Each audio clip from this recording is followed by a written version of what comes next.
बिस्मिल्लाहिर्रहमानिर्रहीम। अस्सलाम वालेकुम नादरीन, आप यूट्यूब चैनल देख रहे हैं। मैं इमरान ख़ान हूँ। नादरीन, फ़ील्ड मार्शल ने मुलाकात की है शिया उलमा इकराम से। इसके अंदर की खबर मैंने निकाली है और बड़ी इंटरेस्टिंग खबर है। 1 घंटे तक फ़ील्ड मार्शल साहब बोलते रहे और मौलवियों को बोलने का मौका ही नहीं मिला। पहले तो आप ये देख लें कि ये मौलवी कौन थे।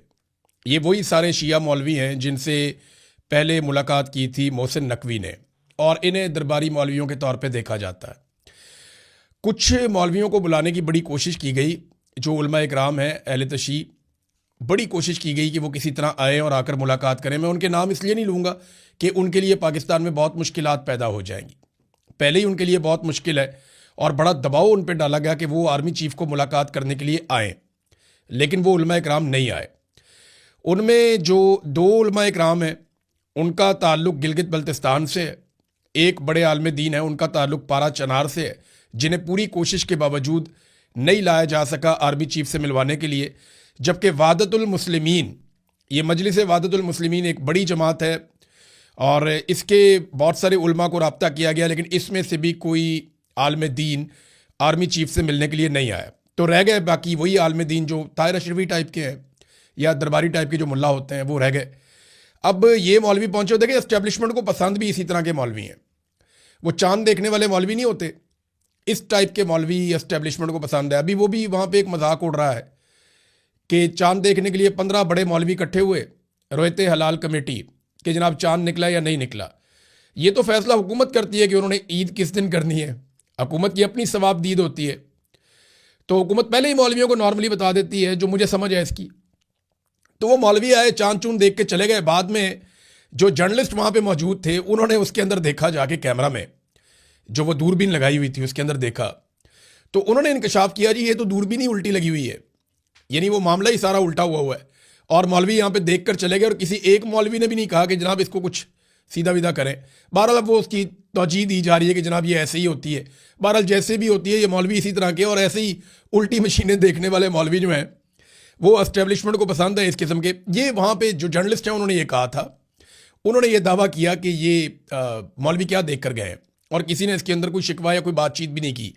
बहरहाल ये जो मौलवी आए ये सारे के सारे अहले तशी थे जिनको इकट्ठा किया गया। एक तो फील्ड मार्शल आसिम मुनीर को ये जेब नहीं देता, फौज के अंदर कोई शिया सुन्नी वहाबी देवबंदी नहीं होना चाहिए, होता है लेकिन नहीं होना चाहिए, ये एक हकीकत है। लेकिन मिलिट्री क़यादत की सतह पर इससे गुरेज करना चाहिए। मिलना है तो उलमा इकराम से मिले, जनाब हम शिया से अलहदा मिलेंगे। ये एक डिवाइड आप पैदा कर रहे हैं, एक तरह से आप बता रहे हैं कि ये फ़िरका, तो ये एक तरह से आप खुद डिवाइड पैदा कर रहे हैं, तकसीम पैदा कर रहे हैं। तो जनाब क्योंकि ईरान का मामला है तो इसलिए फिर शिया उलमा इकराम से मिलना पड़ गया। जब कभी किसी और मुल्क का मामला होगा तो फिर दूसरे उलमा इकराम से भी मिलना पड़ जाएगा। तो ये तकसीम खुद ही जाहिर कर रहे हैं। ISPR ने बहरहाल मौलवी वहाँ तो बोले ही नहीं ज़्यादा, जो मेरी इतला है उसके मुताबिक फील्ड मार्शल ही बोल कर गए और बड़े गुस्से में बोल कर गए। और लुब्बे लुबाब उनकी गुफ्तगू का ये है कि मुझे पाकिस्तान में तुम लोगों की तरफ से कोई टेंशन नहीं चाहिए, हम जो मर्जी करें, बाहर दुनिया में जो मर्जी होता रहे, यहाँ पाकिस्तान में कोई ड्रामा नहीं चाहिए। यानी इस किस्म का लुब्बे लुबाब जो है वो ये था। और मौलवियों को काफ़ी सख्त बातें सुननी पड़ी फील्ड मार्शल आसिम मुनीर साहब से। ISPR ने 5 मिनट और 9 सेकंड की एक वीडियो जारी की है इन मौलवियों की कि, और एक्चुअली तो ये नहीं है कि उन्होंने ऑफिशियली यूं करके जारी कर दी, लेकिन ये आई वहीं से है। उसी तकरीब के बाद मौलवी एक ही जगह पे बारी बारी बैठ रहे थे और वो जुमले बोल रहे थे, और उन जुमलों को काट छांट के एक 5 मिनट और 9 सेकंड की एक वीडियो जारी कर दी गई। वो वीडियो मैंने सारी देखी है। अब उस वीडियो को देखने के बाद ना मैं आपके सामने कुछ चीज़ रखूंगा, लेकिन पहले 2 अहम पॉइंट जो आसिम मुनीर साहब ने इस मुलाकात में बताए। एक तो उन्होंने बड़ा क्लियरली, आसिम मुनीर साहब ने, फील्ड मार्शल ने कह दिया कि गिलगित बल्तिस्तान में जो नौजवान पकड़े गए हैं, जो एहतजाज करने वाले लोग पकड़े गए हैं, हालांकि वहाँ के जो मकामी अफराद हैं वो ये बताते हैं कि एहतजाज के अंदर जानबूझकर शरपसंद अनासिर शामिल करवाए गए जिनकी निशानदेही की गई, लेकिन उनको किसी ने नहीं पकड़ा। बाद में जो नौजवान पकड़े गए उनके बारे में लोग दावा करते हैं कि उनका कसूर नहीं है। बहरहाल वो तो पता चलेगा इन्वेस्टिगेशन में। लेकिन फील्ड मार्शल आसिम मुनीर ने ये अहले तशी मौलवियों को बता दिया कि इनका तो ट्रायल होगा मिलिट्री कोर्ट में, इनका ट्रायल करवाया जाएगा मिलिट्री कोर्ट में। ये बात उन्होंने क्लियर कर दी कि ट्रायल मिलिट्री कोर्ट में होगा इनका, जिनको पकड़ा है गिलगित बल्तिस्तान में, तो इसके बीच में कोई ना आए। बड़ी सख्त उन्होंने इसमें बातचीत की। दूसरा, फील्ड मार्शल ने कहा कि ईरान अपनी लड़ाई तो अच्छी लड़ रहा है, लेकिन हमारा सऊदी अरब के साथ एक दिफाई मुआहदा है और ईरान को सऊदी अरब के मामले में मोहतात रहना चाहिए और सऊदी अरब के साथ कोई मामला ईरान को नहीं करना चाहिए। और ये याद रखना चाहिए ईरान को कि हमारा सऊदी अरब के साथ एक दिफाई मुआहदा है। अगर सऊदी अरब ने हमें बुलाया या आवाज़ दी तो हमें पोजीशन लेनी पड़ेगी, यानी पाकिस्तान फिर सऊदी अरब के साथ खड़ा होगा, यानी आसान अल्फाज में पाकिस्तान सऊदी अरब के साथ लड़ जाएगा। अच्छा, फील्ड मार्शल चले गए, मौलवियों के बयान रिकॉर्ड हो रहे थे। अब वो जरा बयानात अगर मैंने सारे के सारे सुने तो इस सारे बयान के अंदर था क्या, जरा ये आप सुने, आपको पता चलेगा। ये दिन रात अहले बैत की कुर्बानियों का दर्स देते हैं। ये वो मौलवी हैं जो दिन रात कुर्बानी का दर्स देते हैं, करबला के वाकयात सुनाते हैं। ये वो मौलवी हैं जो मिंबर पे बैठ के मजहब का और कुर्बानी का चूरन देते हैं कौम को। और जब अब इनकी अपनी बारी आई तो इनकी हालत ये थी कि इन मौलवियों ने वहाँ पे ना इसराइल की मजम्मत की, पूरे स्टेटमेंट में आप देख लें कहीं नहीं है, ना इन मौलवियों ने कहीं पे अमेरिका की मजम्मत की, पूरे स्टेटमेंट में कहीं नहीं है। ईरान पर किसी हमले की मजम्मत नहीं की गई, पूरे स्टेटमेंट में कहीं नहीं है। बोर्ड ऑफ पीस में पाकिस्तान क्यों गया, इस बारे में इन्होंने कुछ पूछा नहीं, कोई बात नहीं की। गजा में पाकिस्तान ने जो फौज भेजने की अर्जी भेजी अमेरिका को, उसके ऊपर इन्होंने कोई बात नहीं की। ईरान में मासूम बच्चियों की शहादत हुई, उसके ऊपर इन लोगों ने कोई बात नहीं की। ईरानी लीडर आयतुल्लाह खामनाई, उनकी शहादत के ऊपर इन मौलवियों ने कोई लफ्ज़ नहीं बोला। जो दीगर लीडर मारे जा रहे हैं ईरान के अंदर, उसके ऊपर इन्होंने कोई तस्करा नहीं किया। मस्जिद अक्सा के जो बंद दरवाजे हैं उनका कोई जिक्र नहीं किया। फ़लस्तीन और गजा का इन्होंने नाम तक नहीं लिया। और ये भी नहीं पूछा कि डोनाल्ड ट्रंप को अमन का नोबेल इनाम आप किस खुशी में दे रहे हैं। यानी ये मौलवियों की हालत है। दिन रात मिंबर के ऊपर बैठ के कुर्बानी देंगे, वाकया करबला हमें ये सिखाता है, ये सारा दिन यही करते हैं ना, ये मौलवी कौम को यही बताते हैं। तो अब आप ये देख लें कि इनकी अपनी हालत क्या है कि इनसे वहां पे एक लफ्ज़ नहीं बोला गया। लफ्ज़ फ़लस्तीन, लफ्ज़ इसराइल, लफ्ज़ अमेरिका इनसे बोला ही नहीं गया। बच्चियों के कत्ल तक के ऊपर इन्होंने बात नहीं की। इनसे बेहतर तो वो यूरोपीय ममालिक में रहने वाले गैर मुस्लिम हैं जो इस्लाम को जानते भी नहीं है, लेकिन वो इंसानियत के नाते मजम्मत तो कर रहे हैं, इंसानियत के नाते सच तो बोल रहे हैं, वो जुल्म को जुल्म कहने की जुर्रत तो कर रहे हैं। इन मौलवियों में तो इतनी सी जुर्रत नहीं थी। इनकी शक्लें जरा आप याद रखिएगा कि इन्होंने वहां पे सिर्फ जाके तारीफें की हैं फील्ड मार्शल की, फौज की, और अफगानिस्तान के खिलाफ बात की है, फितनतुल हिंदुस्तान, फितनतुल खवारिज और इन चीज़ों के बारे में इन्होंने बात की है। लेकिन जो असल मसला है इस वक्त पाकिस्तान का और दुनिया का सबसे बड़ा, उस पर इन्होंने बात नहीं की। और लुब्बे लुबाब ये है कि इन मौलवियों को बता के समझा दिया गया कि खबरदार अगर किसी ने चूं चां भी की तो खबरदार, कोई अपनी जगह से हिला, बाहर जो मर्जी होता रहे, हम जो मर्जी करते रहे, तुम्हारा कोई काम नहीं है बोलने का, बात करने का। बहरहाल वो तो देखेंगे, जब होगा तब देखी जाएगी। ऐसा दिखाई देता है कि लड़ाई जल्द खत्म होने वाली नहीं है, क्योंकि अमेरिका का नुकसान बढ़ता जा रहा है और इसराइल हर हालत में इस लड़ाई को कंटिन्यू रखना चाहता है। नेतन्याहू का एक बहुत बड़ा मंसूबा सामने आया, मैं आपके सामने रखता हूं। लेकिन वॉल स्ट्रीट जर्नल की एक रिपोर्ट है, उसने इंकशाफ किया है कि अरब ममालिक ये एतराफ़ नहीं कर रहे, इस बात को मान नहीं रहे, मगर उनकी सरजमीन को अमेरिका ने हमलों की लॉन्चिंग के लिए लगातार इस्तेमाल किया है। यानी अमेरिका अपने हमलों के लिए अरब ममालिक की सरजमीन को इस्तेमाल कर रहा है, लेकिन अरब ममालिक मान नहीं रहे। ये बात की है वॉल स्ट्रीट जर्नल ने। इसके बाद जनाब हमारे पास यहाँ पे एक स्टेटमेंट है, कतर, बहरीन, कुवैत, अरब अमारात, सऊदी अरब हमारे साथ पहले दिन से ईरान जंग में हमारी मदद कर रहे हैं। ईरान जो है वो बिला वजह हमले कर रहा है, हमें फ़ख्र है, हम मिडल ईस्ट के साथ मिलकर लड़ रहे हैं। ये स्टेटमेंट है जनाब अमरीकी वज़ीर दिफा का, और उन्होंने ये स्टेटमेंट दिया कि जनाब ये ममालिक तो हमारे साथ हैं। अब वॉल स्ट्रीट जर्नल भी यही कह रहा है, पीट हेग्सेट भी यही कह रहा है, अमरीकी वज़ीर दिफा, डोनाल्ड ट्रंप भी ये बात करता है। बहरहाल सऊदी वज़ीर ख़ारजा का स्टेटमेंट बहुत इंपॉर्टेंट है। तो ऐसा दिखाई देता है कि पाकिस्तान ने अब तैयारी कर ली है और ज़हन बना लिया है कि अगर सऊदी अरब ने आवाज़ दी तो पाकिस्तान इस लड़ाई में उतरने जा रहा है।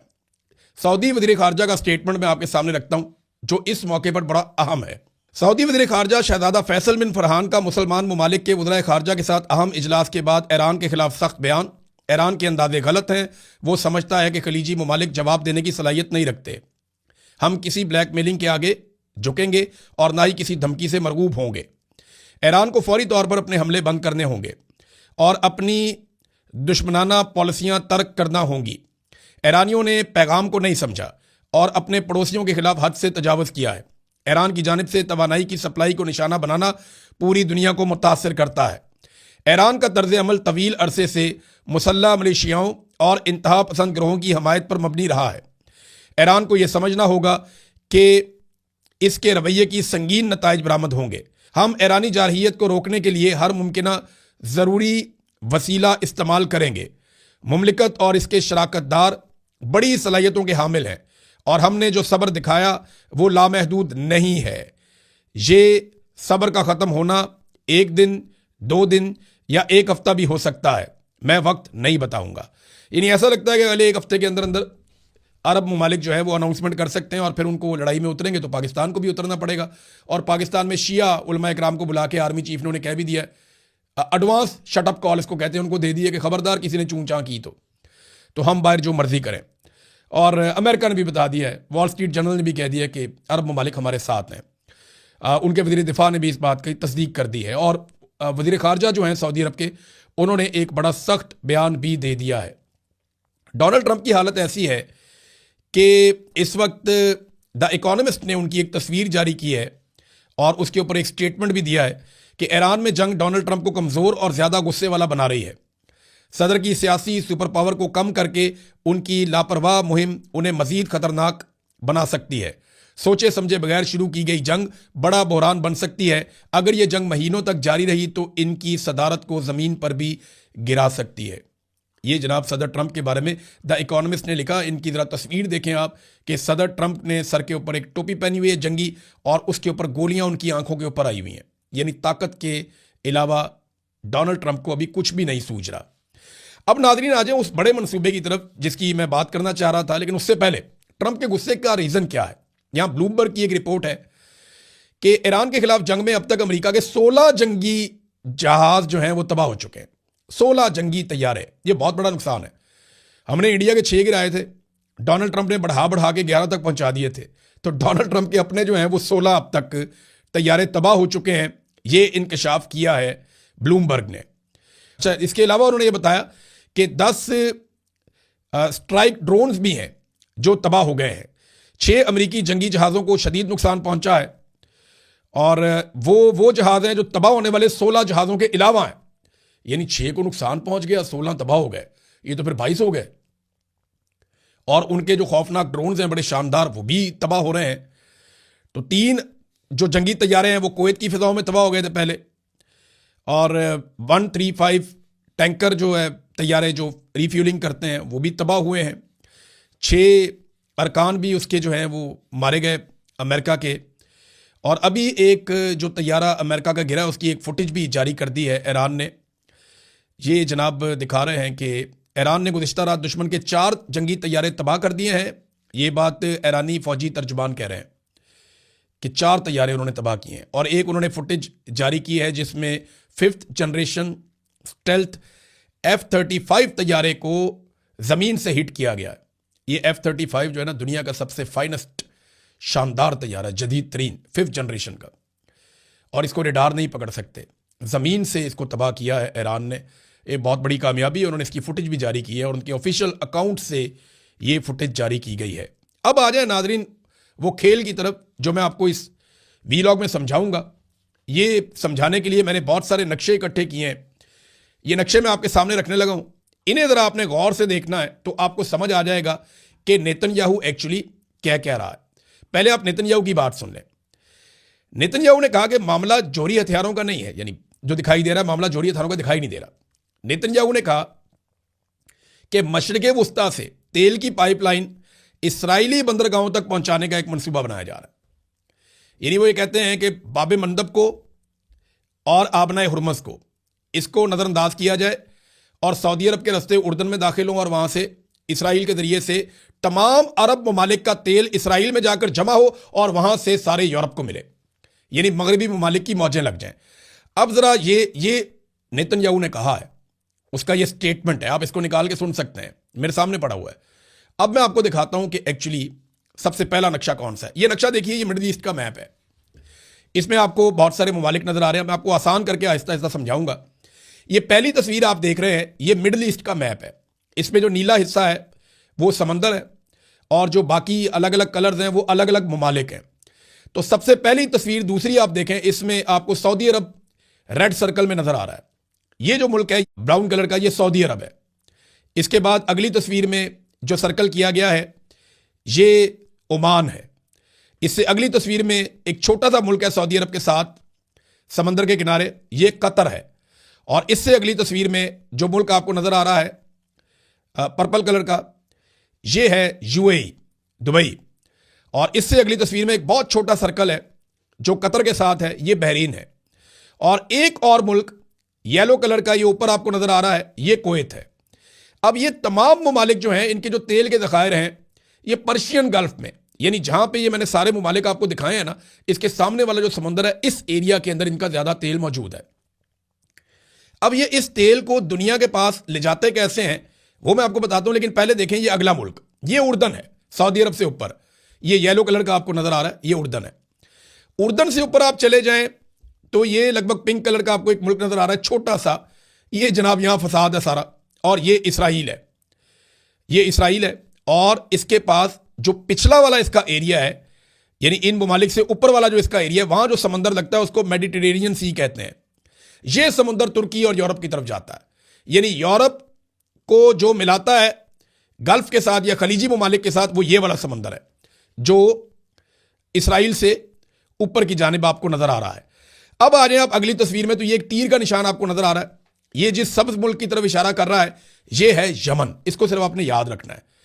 अब मैं आपको एक तस्वीर दिखा रहा हूं, इसमें आप ये देखें, ये एक लाल लकीर आपको दिखाई दे रही, ये पर्शियन गल्फ से तेल लेकर चलते हैं, ये तेल का रास्ता है मगरबी ममालिक के लिए या यूरोपीय ममालिक के लिए जो तेल का रास्ता है, और यहीं से पूरी दुनिया को तेल जाता है। इंग्लैंड भी यहां पे आता है, यूरोप के सारे ममालिक, यूरोपीय यूनियन यहां पे आता है। तेल और गैस का जो मेन रूट है वो ये है, जो सबसे छोटा रास्ता है ये रास्ता है जनाब। आप लाल लकीर में आप देख लें, ये पूरा समंदर में से गुजरता है, पर्शियन गल्फ में से होता हुआ ये अरेबियन सी में आता है, और वहां से ये बारीक दूसरी पट्टी आती है रेड सी, उसके अंदर दाखिल होता है, और ऊपर से ये मिस्र में से गुजर के चला जाता है मेडिटेरेनियन सी में, और वो जाके यूरोप के साथ मिल जाता है। अब ये आप एक तस्वीर के अंदर एक छोटा सा रेड आप एक निशान देख रहे हैं, ये जो रेड निशान है ना, ये ईरान और यूएई के दरमियान में है, इसको कहते हैं आबनाए हुर्मुज़। ये रास्ता ईरान ने बंद किया है, तो जो तेल सारा ऊपर से नीचे आता है इस रास्ते पे ईरान ने ब्लॉकेज लगाई है। अब आपको एक और रास्ता दिखाता हूं, ये देखें दूसरा रास्ता, यहां पे भी एक निशान आपको मैंने दिखाया, इसको कहते हैं बाबे मंदब। ये जो बाबे मंदब का इलाका है ना, ये भी बहुत इंपॉर्टेंट है। इसके एक तरफ यमन बैठा है और दूसरी तरफ इसके जबूती है। यह भी बहुत इंपॉर्टेंट एरिया है, यहां से तेल और गैस की तरसील के लिए, तिजारत के लिए बहुत अहम इलाका है, दिन रात यहां से जहाज गुजरते हैं। तो इसलिए यमन का यह एरिया हमेशा से फसाद की जड़ रहा। यहीं पे यूएई कंट्रोल करना चाहता है सऊदी अरब, और यमन के हौसी बागी भी, ईरान की भी यहां पे इंटरेस्ट है। तो यह बहुत इंपॉर्टेंट है बाबे मंदब। जो इसराइली वजीर आजम नेतन्याहू है उसने इन दोनों इलाकों के नाम लिए, आबनाए हुर्मुज़ का भी नाम लिया है और बाबे मंदब का भी नाम लिया है, कि ये दोनों इलाकों को अवॉइड करके हम बीच में से एक पाइपलाइन लेकर आते हैं इसराइल में, और यहां से पूरी दुनिया को हम तेल देंगे, गैस देंगे। कैसे, ये तस्वीर देखें आप। अगली तस्वीर में आपको एक और इलाका दिखा रहा हूं, ये सबज रंग का एक मुल्क है, इसको कहते हैं मिस्र, इजिप्ट। ये एक बारीक लकीर आपको ऊपर नजर आ रही है, एरो बना हुआ है, ये वो सुएज कैनाल है। ये एक ऐसी नहर है जिसको बनाया गया था कि बहरी जहाज यहां से गुजरे, जब पूरी लकीर क्रॉस करें तो ऊपर यहां से निकलकर वो यूरोपीय समंदर में दाखिल होकर यूरोप तक ले जाए माल को, और वहां से वापस ले आए। इसको कहते हैं नहर सुएज। ये भी आपने देख लिया। अब ये मैंने आपको दोबारा वो रूट आपको दिखा रहा हूं इस तस्वीर में, कि ये वो पूरा रूट है। इसमें 3 इंपॉर्टेंट जगह हैं, एक आबनाए हुर्मुज़, एक बाबे मंदब और एक सुएज कैनाल, सुएज की नहर। इन तीनों जगहों पे मुसलमान ममालिक बैठे हुए हैं। इसराइल चाहता है कि उनको अवॉइड कर लिया जाए, तो कैसे होगा ये देखें। अब आपको एक और तस्वीर दिखा रहा हूं, यहां पे ये सारे डॉट्स बने हुए हैं। ये डॉट्स मैंने इसलिए बनाए हैं कि आपको पता चले कि ये वाला एरिया इस्तेमाल करता है पाकिस्तान, इंडिया, चाइना, बाकी ममालिक जो नीचे वाले हैं, उनका जो फ्यूल है या गैस है वो यहां से जाती है इस इलाके में से। तो इस इलाके को अवॉइड करना चाह रहा है बाबे मंदब को, आबनाए हुर्मुज़ को और सुएज कैनाल को अवॉइड करना चाह रहा है, जाया करना चाह रहा है नेतन्याहू। और वो क्या चाह रहा है, ये आप तस्वीर देखिए। ये सऊदी अरब से एक पाइपलाइन जा रही है रेड कलर की, ये उर्दन के बीच में से गुजरती है और इसराइल तक पहुंच जाती है और इसके आगे शुरू हो जाता है मेडिटेरेनियन सी कि जनाब ये आप पाइपलाइन बिछाएं, इसराइल हिफाजत करेगा तेल की और हमारे पास से आगे सारी दुनिया तेल लेकर जाए। और इसीलिए गाजा बहुत इंपॉर्टेंट है क्योंकि समंदर वाला किनारा जो है वो गाजा है और वहीं पे सारी डेवलपमेंट करना चाह रहे हैं। यही तो मॉडल है जो पेश किया था डोनाल्ड ट्रंप के दामाद जेरेड कुशनर ने। अब आप आगे आए, इस पाइपलाइन के साथ मुख्तलिफ ममालिक की पाइपलाइन जोड़ी जाएगी, यह मंसूबा बताया। कुवैत की, बहरीन की, कतर की, यूएई की, ओमान की सारी और सऊदी अरब की पाइपलाइन सारी इकट्ठी करके ये सारा जो तेल है इसको इकट्ठा पहुंचाया जाए कहां पे? इसराइल में, और वहां से तेल को एक्सपोर्ट किया जाए मगरबी ममालिक को। तो ये जो नीचे वाले ममालिक हैं इनका क्या बनेगा? इनका कोई पूछने वाला नहीं होगा। ये एशियाई ममालिक को खुद ये बात सोचनी पड़ेगी। ये है वो बड़ा मंसूबा जिसके ऊपर काम किया जा रहा है। मैंने आपको आसान करके पूरे मैप पे समझा दिया कि एक्चुअली उनके दिमाग में क्या चल रहा है। इस पे फर्दर हम बात करते रहेंगे। और हाँ, जाते जाते बहुत सारे दुनिया के इलाकों में मुसलमान आज ईद मना रहे हैं, उन सबको मेरी तरफ से बहुत ईद मुबारक। और जिनकी ईद एक दिन के बाद है उनको दोबारा ईद मुबारक कह देंगे। तो अब तक के लिए इतनी, अपना ख्याल रखिएगा, अपने इस चैनल का भी। अल्लाह हाफिज़।